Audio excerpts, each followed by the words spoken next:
Suave, sophisticated, erudite, stiff upper lip. I'm talking more Hugh Grant than Hugh Hefner here.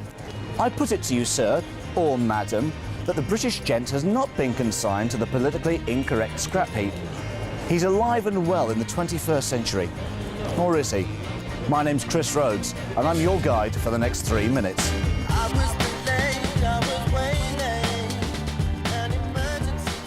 Ray Davies of the Kinks knew a thing or two about a dandy. After all, he wrote the song. But how about meeting a real one? Dandy, dandy, where you gonna go now? Who you gonna run to? So, Winston, Mr. Chesterfield, what appeals to you about being a modern-day dandy? It's the aesthetic. Yes. It's following your own aesthetic, building up your own style of dress and style of living. Winston is going to test me on my knowledge of all things British. Now, Winston, I don't know the questions. You're going to pose them to me, so let's see how I do. Okay. I would like you to sing the first verse of Jerusalem. And did those feet in ancient times walk upon England's mountains green? Not my key. What do you think a dandy is most likely to mean by the word buff? Fit, well built, now that can't be it. Highly polished? Oh.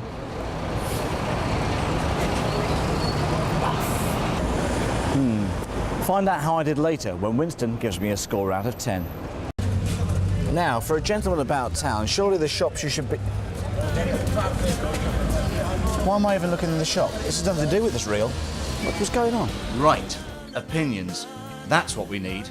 What does Joe Public think of the British gent? How would you expect them maybe to dress or behave? Same as a modern-day English woman. Yeah. So well-dressed, helpful, thoughtful, considerate. Merci beaucoup pour votre temps. No, I have no problem. I'm looking for a golf shop here. And I see you're smartly dressed. You're on the way to a meeting? I've just come back from a meeting, so...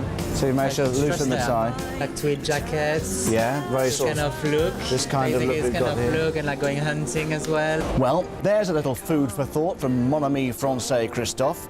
But rule number 1, a British gentleman should always get a good night's sleep before a big day.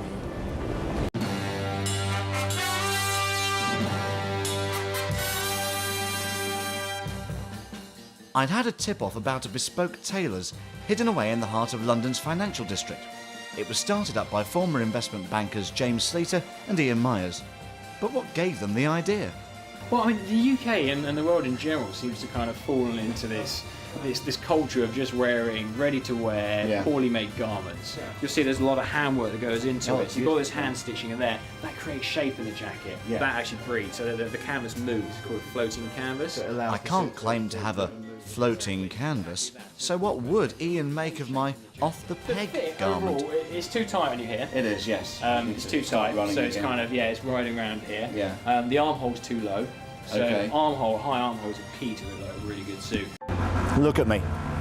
Stubble, lackluster, in fact, general melancholy. I look like a cart horse on my way to the knacker's yard. But wait! I've had a flash of inspiration.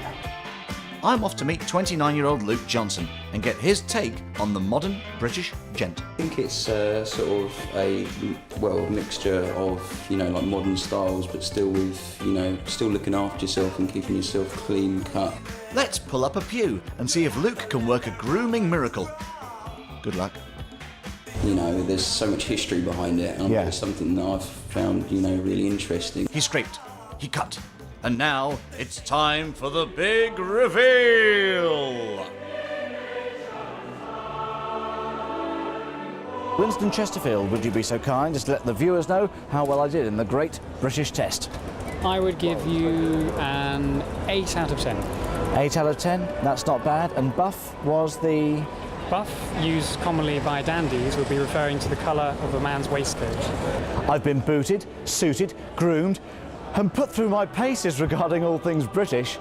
But now I think it's time to park one's bottom in some dastardly tavern and celebrate this green and pleasant land. My name's Chris Rhodes. Thanks for watching.